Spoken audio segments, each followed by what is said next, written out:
بسم اللہ الرحمن الرحیم وعلم ان الاستدلال لیس شرطا لصحت الایمان علی المختار۔ یہ جان لیجئے کہ ایمان کی صحت کے لیے مذہب مختار پر استدلال شرط نہیں ہے۔ کل کے سبق میں یہ بات آئی تھی کہ ایک ایمان استدلالی ہے اور ایک ایمان تقلیدی ہے۔ استدلالی کا مطلب یہ ہے کہ اللہ کو ایک جاننے، اس کے خالق و قادر جاننے، اسی کے صرف معبود ہونے وغیرہ کے تعلق سے عقلی طور پر اور نقلی طور پر استدلال کر کے اس کا یقین کرے، تو یہ ایمان استدلالی ہے۔ بعض لوگوں نے یہ شرط لگائی ہے، معتزلہ وغیرہ نے، اہل سنت میں سے بھی کچھ ہیں، کہ ایمان وہی معتبر ہے جو استدلالی ہو۔ ہاں، دوسری صورت یہ ہے کہ استدلال تو نہ کرے، البتہ لوگوں سے سن کر کے، لوگوں سے سن رہا ہے کہ اللہ ہی معبود ہے، اللہ ایک ہے، وہی سب کا خالق ہے، سب کا مالک ہے، یا اور دین کی جو باتیں ہیں تمام کے تعلق سے لوگوں سے سنتا چلا آیا، اور جس طریقے سے لوگوں نے یقین کیا تھا اسی طریقے سے یہ بھی سن کر کے یقین کرنے لگا کہ اس کی دلیل کیا ہے، استدلال اس پر کیا ہے، اس سے کوئی بحث اس نے نہیں کی، تو اس ایمان کو ایمان تقلیدی کہتے ہیں۔ تو اس میں صحیح کیا ہے؟ بعض یہ کہتے ہیں کہ تقلیدی ایمان صحیح نہیں، بعض کہتے ہیں کہ صحیح ہے۔ تو مذہب مختار اس تعلق سے کیا تو فرما رہے ہیں کہ استدلال مذہب مختار پر ایمان کی صحت کے لیے شرط نہیں ہے، حتی صحہ ایمان المقلد، یہاں تک کہ ان علماء نے مقلد کے ایمان کو صحیح ٹھہرایا ہے۔ وقال الاستاذ ابو القاسم القشیری، اور استاذ ابو القاسم قشیری نے یہ کہا ہے کہ ان نقل المنع عن الاشعری افتراء علیہ۔ المنع کا مطلب کیا ہوا؟ منع صحت ایمان المقلد۔ پیچھے بات آئی تھی نا جس میں آیا تھا کہ استدلال کی قید جو ہے حضرت ابو الحسن اشعری بھی لگاتے ہیں، پیچھے سبق میں یہ بات آئی تھی۔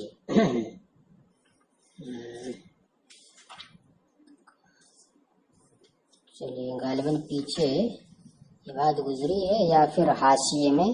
آئے گی۔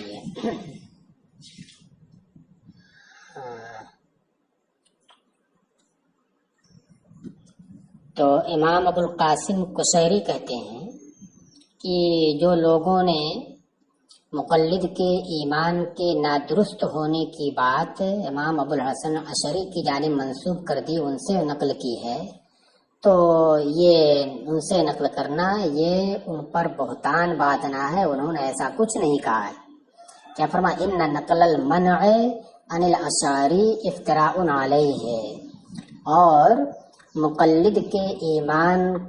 کے نادرست ہونے کی بات امام اشعری سے نقل کرنا یہ ان پر بہتان باندھنا، انہوں نے ایسا کچھ کہا نہیں۔ وقل ان یرا مقلد فی الایمان باللہ تعالی، اور بہت کم ایسا ہوتا ہے کہ اللہ تعالیٰ کے اوپر ایمان لانے میں کوئی مقلد دکھائی دے، کوئی مقلد نظر آئے۔ یعنی اللہ پر ایمان، خاص کر اللہ تعالیٰ کے اوپر ایمان لانے میں کوئی تقلید سے ایمان لا رہا ہو، ایسے بہت کم ہیں۔ کیسے؟ کہ اذ کلام العوام میں فی الاسواق محشوب بالاستدلال بالحوادث علیہ، اس لیے کہ بازاروں کے اندر، ہوٹلوں پر، چائے خانوں پر عوام کی جو گفتگو ہوتی ہے وہ اللہ کے اوپر ایمان کے تعلق سے حوادث کے ذریعے استدلال سے بھری ہوتی ہے، محشوبن بھری ہوتی ہے۔ مطلب یہ ہے کہ عوام بیٹھے ہوتے ہیں تو اللہ کے اوپر، اللہ کے خالق ہونے، اسی کے معبود ہونے اور اس کے مالک ہونے کے اوپر حوادث کے ذریعے استدلال کرتے رہتے ہیں، ان کی گفتگو بھری رہتی ہے۔ کہ دیکھیے، اگر خود ہی وہ استدلال کرتے رہتے ہیں کہ اگر اللہ تبارک و تعالیٰ کے علاوہ کوئی اور معبود ہوتا تو پھر جھگڑا ہوتا اور پھر یہ نظام عالم درہم برہم ہو جاتا، درست نہ ہوتا، اور پھر ہم دنیا کے اندر جو چیزیں دیکھ رہے ہیں ان میں سے چیزیں فنا ہوتی رہتی ہیں، ختم ہوتی رہتی ہیں، تو اگر ان میں سے کوئی ایک چلانے والا ہوتا تو ایسا نہیں ہو سکتا، اس کا مطلب ہے کہ کوئی اور ذات ہے اور وہ اللہ ہے۔ تو اس طریقے سے وہ خود بھی جو ہے بازاروں کے اندر بھی ان کی باتیں حوادث کے ذریعے جو چیزیں واقع ہوتی رہتی ہیں دنیا کے اندر اور حوادث ہوتی ہیں اس کے ذریعے وہ استدلال کرتے رہتے، ان کی بات بھری رہتی ہے۔ تو اس اعتبار سے دیکھا جائے تو اللہ پر ایمان لانے کے بارے میں بہت کم ہی کوئی مقلد نظر آئے گا، بلکہ مستدل ہوگا وہ۔ وَالتَّقْلِيدُ مثلاً، بہرحال بات ختم ہو گئی۔ وَالتَّقْلِيدُ یہ تو الگ سے ایک بات ہوگی کہ اس سے یہ نہیں کہنا چاہتے ہیں کہ مقلد کا ایمان معتبر ہے، مقلد کا ایمان تو معتبر ہے۔ ایک دوسری بات بتا رہے ہیں کہ مقلد بہت کم ملیں گے، زیادہ تر استدلالی ملیں گے۔ وَالتَّقْلِيدُ مثلاً هُوَ أَن يَسْمَعَ النَّاسَ يَقُولُونَ، اور تقلید مثال کے طور پر یہ ہے کہ کوئی شخص لوگوں کو یہ کہتے ہوئے سنے، ان یسمع کا فاعل احد ہوگا، کہ کوئی شخص لوگوں کو یہ کہتے ہوئے سنے، الناس مت پڑھیے گا، الناسا، کوئی شخص لوگوں کو یہ کہتے ہوئے سنے کہ ان للخلق الہا خلقهم وخلق كل شيء يستحق العبادة وحده لا شریک له، کہ کیا کہتے ہوئے سنے کہ مخلوق کا ایک معبود ہے اور اسی نے انہیں اور ہر چیز کو پیدا کیا ہے، تنہا وہی عبادت کا مستحق ہے، اس کا کوئی شریک نہیں۔ یہ کہتے ہوئے سنے فیجزم بذالک، تو وہ اس بات کے اوپر یقین کر لے۔ کیسے یقین کر لے رہا ہے؟ بجزمہ بصحت ادراک ہؤلاء، یہ جو بیان کر رہے تھے لوگ، ان لوگوں کے علم کی صحت کے اوپر یقین کرنے کی وجہ سے، اسے ان کے علم کی صحت کے اوپر یقین ہے، تو اس وجہ سے جو بات ان سے سن رہا ہے ان کی اس بات کے اوپر وہ یقین کر لے رہا ہے، تحسینا لظنہ بہم، ان کے اوپر حسن ظن رکھنے کی وجہ سے، وتکبیرا لشانہم عن الخطأ، اور ان کی شان کو خطا سے بلند سمجھنے کی وجہ سے، کہ اس کی نظر میں ان کی شان ایسی ہے کہ خطا نہیں واقع ہوتی ہے، اور ان کے بارے میں حسن ظن ہوتا ہے کہ یہ جو بھی کہہ رہے ہیں وہ صحیح کہہ رہے ہیں، تو اس وجہ سے ان کے علم کی صحت کے اوپر اسے یقین ہوتا ہے، لہذا انہی باتوں کی وجہ سے اس کی ان لوگوں کی ان باتوں کو جو وہ اس تعلق سے کرتے ہیں ان پر یقین کر لیتا ہے، استدلال وغیرہ کچھ نہیں کرتا ہے۔ فَإِذَا حَصَلَ عَنْ ذَلِكَ جَزْمٌ، پس جب اس وجہ سے، عن ذالک اس طریقے سے، کون سے طریقے سے؟ یہ لوگوں سے سن کر کے، ان کے اوپر اعتماد کرتے ہوئے، اس وجہ سے ایسا یقین حاصل ہو گیا، کیسا یقین؟ کہ لا يجوز معه کون الواقع نقیض ما اخبروا به، کہ جس یقین کے ساتھ جو کچھ انہوں نے خبر دی ہے اس کی نقیض کے واقع ہونے کا احتمال نہ ہو، یعنی ایسا یقین کیا ہے ان کی اس بات کا، ان کی ان خبروں کا، کہ اس یقین کے ہوتے ہوئے ان کی ان خبروں کی نقیض کے واقع ہونے کا احتمال وہ نہیں رکھتا ہے، بالکل نہیں، جائز قرار دیتا ہے۔ فقد قام بالواجب، اس نے کہہ دیا کہ اللہ ایک ہے، تو اللہ ایک ہونے کا یقین ایسا کیا کہ اس کی نقیض یعنی دو ہونا، ایک سے زائد ہونے کا بالکل احتمال نہیں مانتا، اس طرح سے یقین کیا۔ فقد قام بالواجب من الایمان، تو جو ایمان اس کے اوپر واجب تھا، تو جو ایمان اس کے اوپر واجب تھا اس کو اس نے ادا کر دیا، اس کو اس نے قائم کر وہ بجا لایا۔ اذ لم یبقى سوى الاستدلال، اس لیے کہ اسی طرح یقین کرنے کا نام ہی یہ ایمان تھا، تو بچا کیا؟ استدلال نہیں کیا ہے صرف، اس لیے کہ استدلال کے سوا کچھ بچا ہی نہیں، جو کچھ اس کے اوپر واجب تھا جس طرح ایمان لانا اس طرح لے آیا، بس استدلال نہیں کیا، استدلال ہی نہیں کیا ہو۔ ومقصود الاستدلال ہوا حصول ذلك الجزم، اور استدلال اگر نہیں کیا تو فرق کیا پڑتا ہے؟ اس لیے کہ استدلال کا مقصود ہے کیا؟ وہ ایسا ہی یقین کا حاصل ہونا ہے، ایسے ہی یقین کا حاصل ہونا، یہی استدلال کا مقصود ہے۔ تو جب تقلید ہی کے ذریعے اسے یہ یقین حاصل ہو گیا تو وہ ایمان معتبر ہوگا۔ فیضا حصلہ، پس جب وہ یقین حاصل ہو گیا تقلید ہی کے ذریعے، سقط ہوا تو استدلال ساقط ہو گیا، اس کی کوئی ضرورت نہیں۔ غیر ان بعضهم ذکر الاجماع علی عصیانہ، اب دیکھیے کہ مقلد کا ایمان جو بغیر استدلال کے ہو یہ درست ہے، مذہب مختار یہی ہے، اس کی دلیل بھی دے دی کہ دیکھیے مقلد ہوتا کیا ہے، یہی نہ ہوتا ہے کہ لوگوں کی بات سن کر کے ان کے اوپر حسن ظن رکھتے ہوئے یہ پورا یقین کر لیتا ہے، اور یہی مکمل مستحکم یقین ہی استدلال کا مقصود ہے۔ استدلال چاہے پایا جائے چاہے نہ پایا جائے، جو اس کا مقصود تھا وہ پا لیا گیا، لہذا یہ معتبر ہوگا۔ ہاں البتہ اب رہی بات کی ٹھیک ہے ایمان تو معتبر ہے مقلد کا، لیکن کیا استدلال جو نہیں کیا تو اس کی وجہ سے وہ گنہگار ہوگا یا گنہگار نہیں ہوگا یا کیا ہوگا، تو اس تعلق سے اختلاف ہے۔ جو جائز مانتے ہیں اس کے ایمان کو، وہ اس تعلق سے کہ اختلاف رکھتے ہیں۔ غیر ان بعضهم، مگر یہ کہ ان مجوزین میں سے بعض نے اس کے گنہگار ہونے پر اجماع ذکر کیا۔ ذکر الاجماع علی عصیانہ، کس کے گنہگار ہونے پر اجماع ذکر کیا ہے؟ وہی جو مقلد ہے جس نے استدلال بالکل نہیں کیا، ایمان تو معتبر ہے لیکن استدلال نہ کرنے کی وجہ سے اس کے گنہگار ہونے پر اجماع نقل کیا ہے بعض لوگوں نے۔ فَإِن صَحَّ، اب یہ کہہ رہے ہیں اور بعض یہ تفصیل اور حاشیے میں آئے گی۔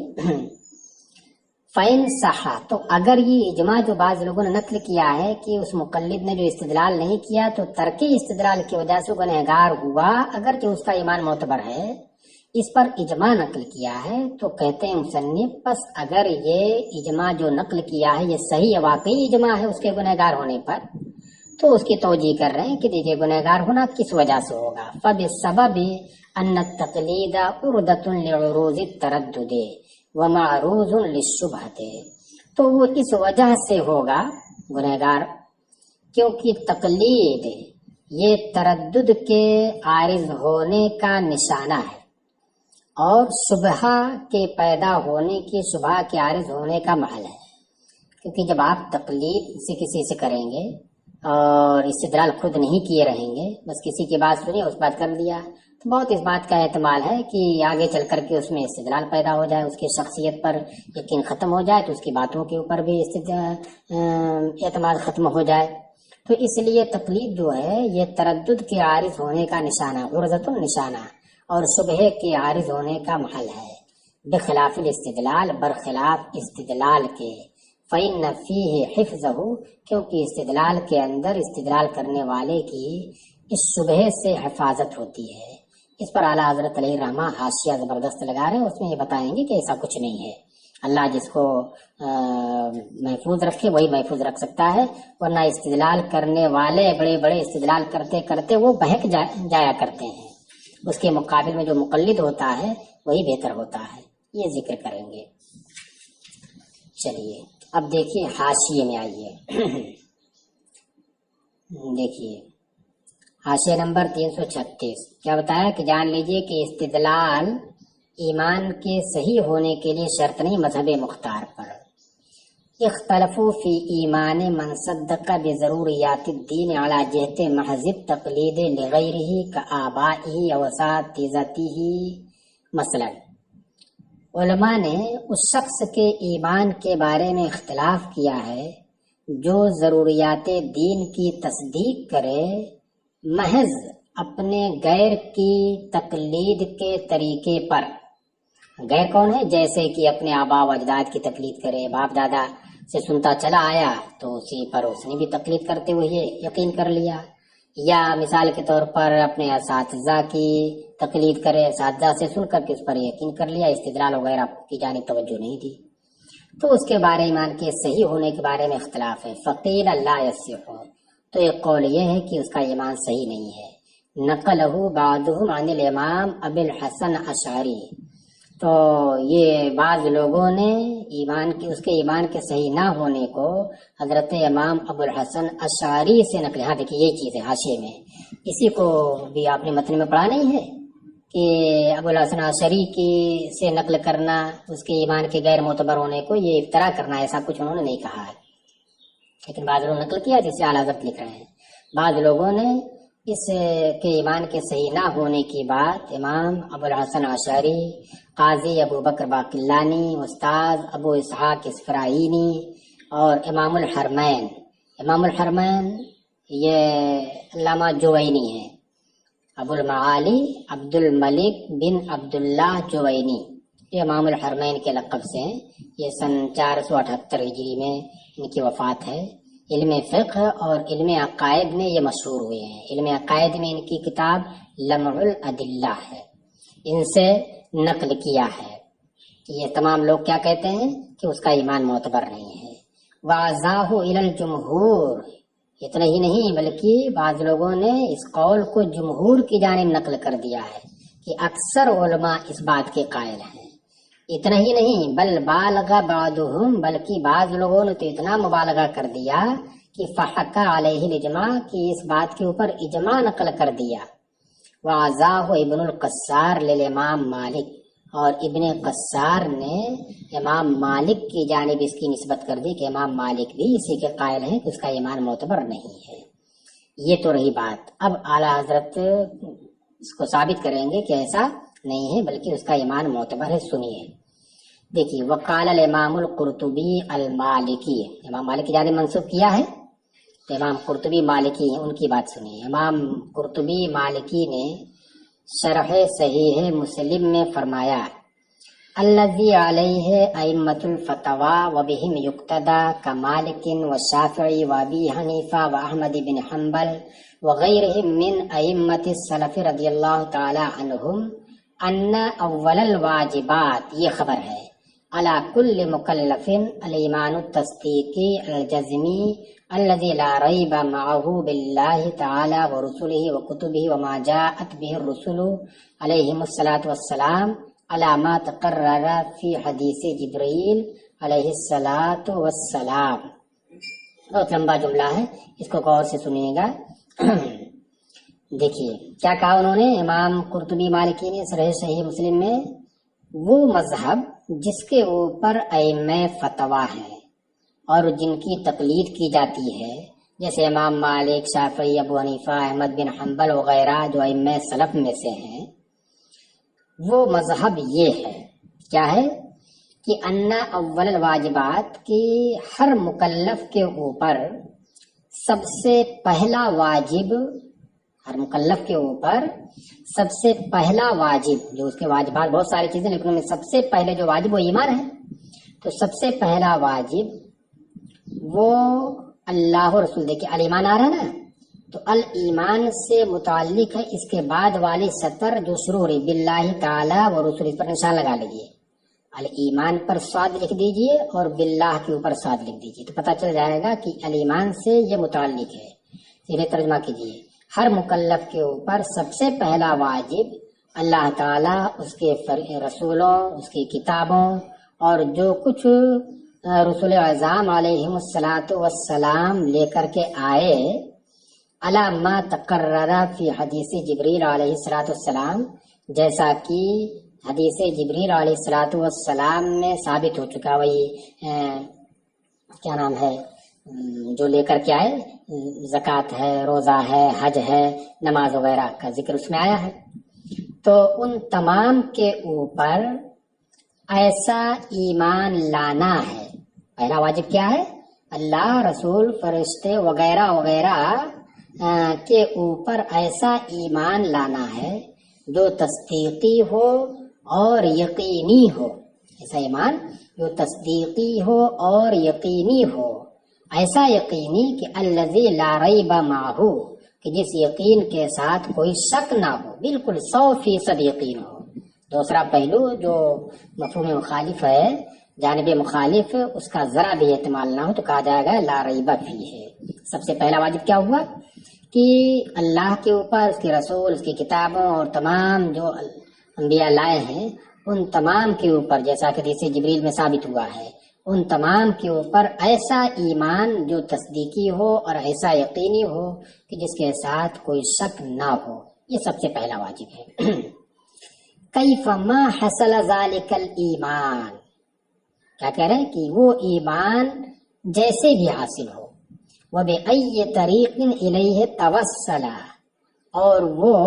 اس ایمان کی جانب جس طریقے سے بھی پہنچا ہو، چاہے تقلید کے طور پر پہنچا ہو اور چاہے استدلال کے طور پر پہنچا ہو، اسی یہ عموم کر کے اسی کو بتانا چاہتے ہیں کہ تقلید کے طور پر پہنچا ہو سن کر کے، یا ہے کہ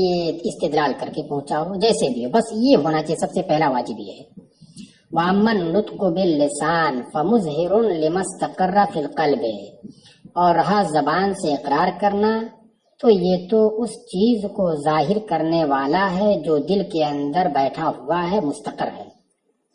وَسَبَبٌ ظَاہِرٌ، اور ایک ایسا سبب ظاہر ہے، کون؟ نطق باللسان، اقرار باللسان، کہ یتترتب علیہ احکام الاسلام، کہ جس کے اوپر یعنی اس سبب ظاہر کے اوپر اسلام کے احکام مرتب ہوتے ہیں۔ اس کا مطلب کیا ہوا کہ اسلام کے احکام کو اس کے اوپر مرتب کرنے کے لیے اقرار باللسان ضروری ہے، تبھی پتہ چلے گا کہ ہاں اس کے دل کے اندر کیا ہے۔ تو دیکھیے اس کے اندر انہوں نے کیا ذکر کیا ہے، امام قرطبی نے جو نقل کیا ہے وہ کیا کیا ہے کہ وہ ایمان ہے جو ایمان چاہے استدلال کے طور پر ہو چاہے تقلید کے طور پر ہو، اس سے بحث نہیں، بس یقین ہو جانا چاہیے 100%۔ وقال ایضا فیہ بعد سرد الایمانیات، اور امام قرطبی نے اسی شرح صحیح مسلم میں ایمان سے متعلق تمام تر تفصیلات ذکر کرنے کے بعد یہ بھی فرمایا۔ دیکھیے سرد کے معنی ہوتا ہے کہ اچھی طرح بیان کرنا، پورے کا پورا بیان کر دینا، تو ایمانیات یعنی ایمان سے متعلق تمام امور کو اچھی طرح بیان کرنے یا تفصیل کے ساتھ بیان کرنے کے بعد اسی شرح صحیح مسلم میں یہ بھی انہوں نے فرمایا، کیا فرمایا؟ مذہب السلف و ائمۃ الفتویٰ من الخلف ان من صدق بهذه الامور تصدیقا جزما لا ریب فیہ ولا تردد ولا توقف کان مؤمنا حقیقتا، کہ سلف اور خلف میں سے ائمہ فتویٰ کا مذہب یہ ہے کہ جس نے ان باتوں کی تصدیق کی، وہی جو باتیں گزری ہیں، اللہ، اس کے رسول، فرشتوں اور ان کی لائی ہوئی تمام باتوں جو ضروریات دین میں سے ہیں، ان تمام چیزوں کی جس نے تصدیق کی، ایسی تصدیق جو یقینی ہو، جزمن یقینی ہو، کہ لا ریب فیہ، اب اسی یقینی ہو، اسی کی مزید وضاحت کہ جس میں نہ کوئی شک ہو، نہ کوئی تردد ہو، پس و پیش ہو، ولا توقف، اور نہ توقف ہو کہ توقف اختیار کرے، کچھ نہ کہے، ایسا کچھ نہ ہو، بلکہ جو مان لیا تو مان لیا۔ کانا مؤمنا حقیقتاً، تو وہ حقیقتاً مومن ہوگا۔ وسواء کانا ذالک ان براہین قاطعۃ، یہ واو لگتا ہے کہ زائد معلوم ہو رہا ہے یہاں، چاہے یہ ایمان، اس طرح کا ایمان جو یقینی ہوا، چاہے یہ ایمان قطعی دلیلوں کی وجہ سے اسے حاصل ہوا، اور عن اعتقادات جازمت، یا یقینی اعتقادات سے اسے حاصل ہوا، بس یقین اسے ہو گیا، عقیدہ کر لیا اسے۔ علی ھذا انقرضت الآثار الکریمہ، اسی مذہب کے اوپر، اسی موقف کے اوپر شریف زمانے گزرے ہیں، یعنی صحابہ کے زمانے اسی کے اوپر گزرے ہیں کہ جس میں استدلال کی شرط نہیں لگائی ان حضرات نے۔ وبہ صرحت فتاوی ائمۃ الہدی المستقیمۃ، المستقیمۃ یہ فتاوی کی صفت ہے، اور ائمہ ہدایت کے، ائمہ ہدا کے جو درست فتاوے ہیں، ان فتووں نے بھی اسی کی وضاحت کی، اسی کی صراحت کی ہے کہ بس یہ تصدیق ہونی چاہیے جیسے بھی ہو۔ حتی حدثت مذاہب المعتزلۃ المبتدعۃ، یہاں تک کہ بدعتی معتزلہ کے مذاہب پیدا ہوئے،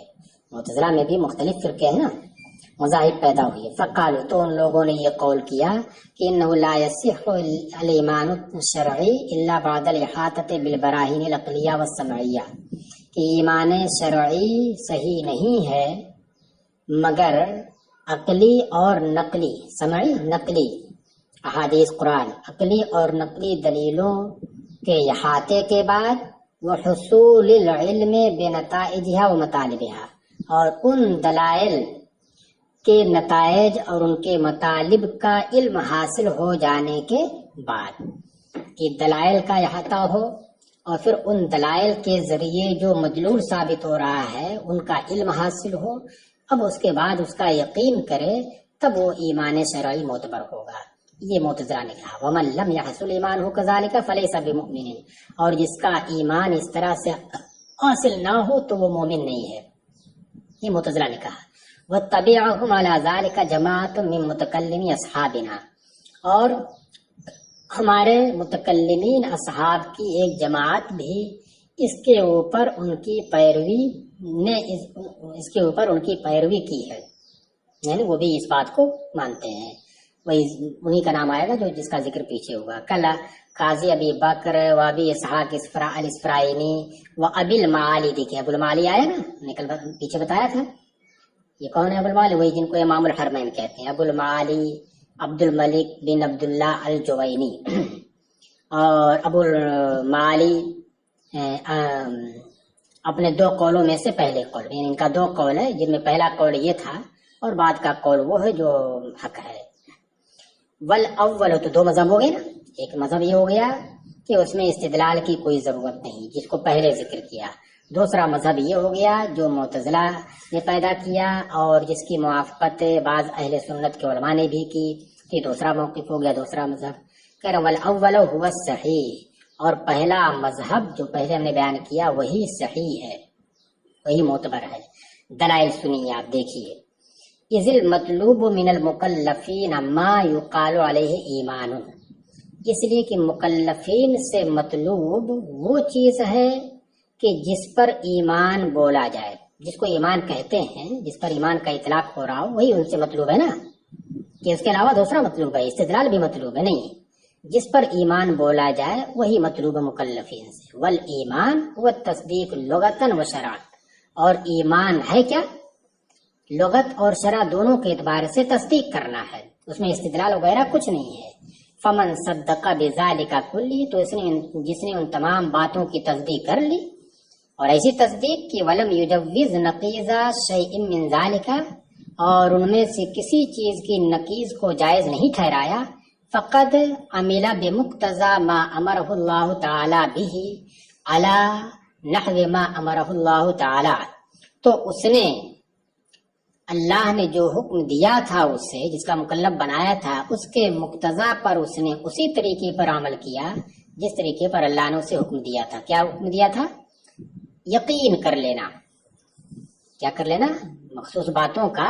یقین کر لینا، وہ یقین کر لیا اس نے، تصدیق کر لی اس نے، تو ایمان جس کا وہ مکلف تھا وہ ادا کر لیا اس نے، استدلال وغیرہ اس میں نہیں ہے۔ ایک دلیل تو یہ ہو گئی۔ دوسری دلیل، وَلِأَنَّ رسول اللہ صلی اللہ تعالی علیہ وسلم وَأَصْحَابَهُ بَعْدَهُ حَكَمُوا بِصِحَّةِ ایمان كُلِّ مَنْ آمَنَ وَصَدَّقَ بِمَا ذَكَرْنَاهُ،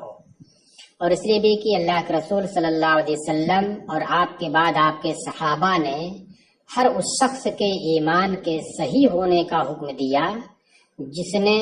ہماری ذکر کردہ تمام چیزوں کی تصدیق کی، اللہ، اس کی کتابیں، اس کے رسول وغیرہ وغیرہ۔ وَلَمْ يُفَرِّقُوا بَيْنَ مَنْ آمَنَ عَنْ بُرْحَانٍ أَوْ عَنْ غَيْرِهِ، اور ان حضرات نے برہان سے ایمان لانے والے یعنی دلیل سے ایمان لانے والے اور بغیر دلیل سے کے ایمان لانے والوں کے درمیان کوئی فرق نہیں کیا، جیسے بھی وہ بس تصدیق کر لی وہ اس کو مومن کہہ دیا۔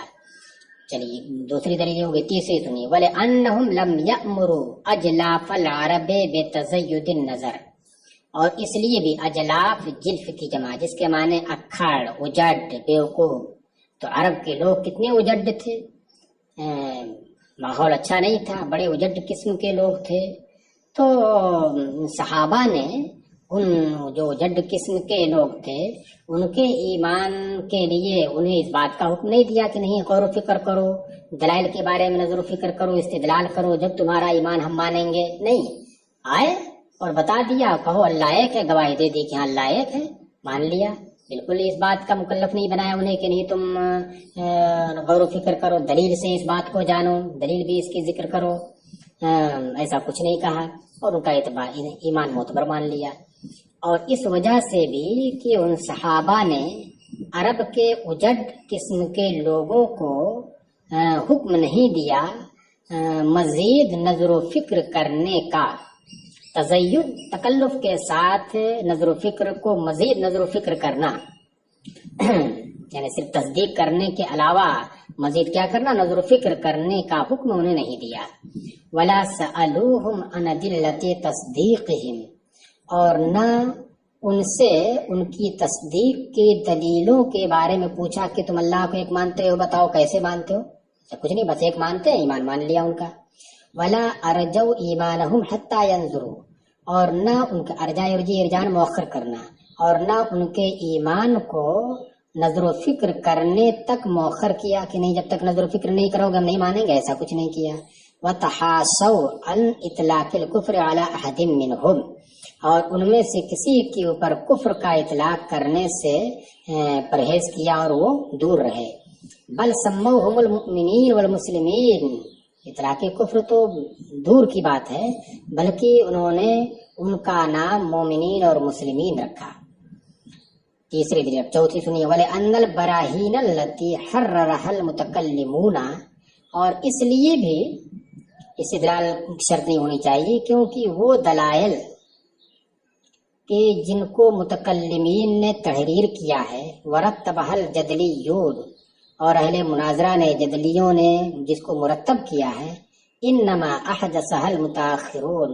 ان دلائل کو تو متاخرین نے پیدا کیا ہے، متقدمین نے کہاں یہ سب دلیلیں ذکر کی ہیں۔ ولم یخذ، خاض یخوذ مشغول ہونا، ولم یخذ فی شیء من تلک الاسالیب السلف المعدون، اور گزرے ہوئے اسلاف ان طریقوں میں سے کسی طریقے میں مشغول نہیں رہے ہیں، یعنی دلائل کے جو یہ طریقے جو آج آپ کتابوں میں ملیں گے علم کلام کے، کسی میں مشغول نہیں رہے وہ سلف صالحین۔ فمن المحال والہزیان ان یشترط فی صحت الایمان ما لم یکن معروفا ولا معمولا به لأہل ذلک الزمان، تو یہ بات محال اور بکواس ہے کہ ایمان کی صحت میں ایسی چیز کی شرط لگائی جائے جو اس زمانے کے لوگوں کے نہ تو جانی پہچانی ہو اور نہ ان کا معمول بھی ہو، جس کے اوپر ان کا عمل بھی نہ ہو، ایسی چیز کی شرط لگانا یہ محال اور بکواس ہے۔ وہم، اور ان کی بات آپ کرتے ہیں کہ انہوں نے نہیں لگائی اس کی شرط، پھر بھی جو معتبر ہم اس سے استدلال کر رہے ہیں ان کی بات آپ کرتے ہیں۔ وہم من ہم، اور وہ ہیں جو ہیں، وہ ہیں جو ہیں، یہ ان کی عظمت بتانے کے لیے اس میں موصول ہے۔ وہم من ہم، اور وہ ہیں جو ہیں، کس اعتبار سے ان کی اہمیت ہے؟ اللہ تبارک تعالیٰ کے متعلق کے بارے میں سمجھنے کے اعتبار سے۔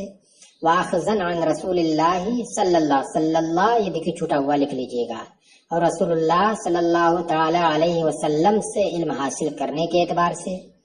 ان سے زیادہ کون علم حاصل کرے گا رسول اللہ سے؟ ان سے زیادہ کون اللہ کے بارے میں سمجھے گا؟ وتبلیغا لشریعتہ، اور رسول کی شریعت کی تبلیغ کے اعتبار سے وہ بڑے ہی عظیم ہیں۔ وہ بیانا لسنتہ و طریقتہ، اور حضور کی، رسول کی سنت اور ان کے طریقے کو بیان کرنے کے اعتبار سے ان سے بہتر کون بیان کر سکتا ہے حضور کے طریقے کو؟ انہوں نے دیکھا ہے۔ چلیے، وہوا کما ترا، یہ بات ختم ہو گئی، کس کی تھی؟ یہ امام قرطبی کی تھی، جس کو انہوں نے شرح صحیح مسلم میں لکھا تھا۔ انتہا، الف ہے انتہا، یعنی بات ختم ہوئی۔ اب دیکھیے اعلیٰ حضرت اس پر لکھ رہے ہیں، کہہ رہے وہوا کما ترا کلام متین، اور یہ کلام جیسا کہ آپ دیکھ رہے ہیں انتہائی ٹھوس کلام ہے، بڑا سنجیدہ کلام ہے۔ دیکھیے ساری باتیں سمجھ میں آنے والی ہیں۔ ثم اختلف القائلون، یہ بات ختم ہو گئی۔ اب اس کے بعد دوسرا مرحلہ کہ ٹھیک ہے مقلد کا ایمان معتبر ہے، یہ ثابت ہو گیا، لیکن اب دوسرا مسئلہ یہ آ گیا کہ ٹھیک ہے معتبر تو ہے، لیکن اگر استدلال کو ترک کر دے وہ تو کیا حکم ہوگا؟ تو اس بارے میں اختلاف ہے۔ ثم اختلف القائلون بایمانہ، پھر مقلد کے ایمان کا قول کرنے والوں نے اختلاف کیا ہے۔ فقیل بعصیانہ بترک النظر، تو نظر و فکر ترک کرنے کے سبب ایک قول یہ ہے کہ وہ گنہگار ہوگا، تو ایک قول اس کے گنہگار ہونے کا کیا گیا ہے، کس وجہ سے؟ نظر و فکر نہ کرنے کی وجہ سے۔ وَإِلَيْهِ يَمِيلُ كَلِمَاتُ كَثِيرِينَ، اور اسی کی جانب کثیر علماء کے کلمات مائل نظر آتے ہیں۔ وَقِيلَ اللَّهُ، اور دوسرا قول یہ کیا گیا کہ نہیں، نظر و فکر نہ کرے، صرف تقلید سے ایمان لے آئے، کوئی گنہگار نہیں، کسی طرح کا گناہ نہیں ہوگا اس پر۔ الا اذا کان اہلا للنظر، مگر اس وقت ترک نظر کی وجہ سے گنہگار ہوگا جبکہ وہ اہل نظر ہو۔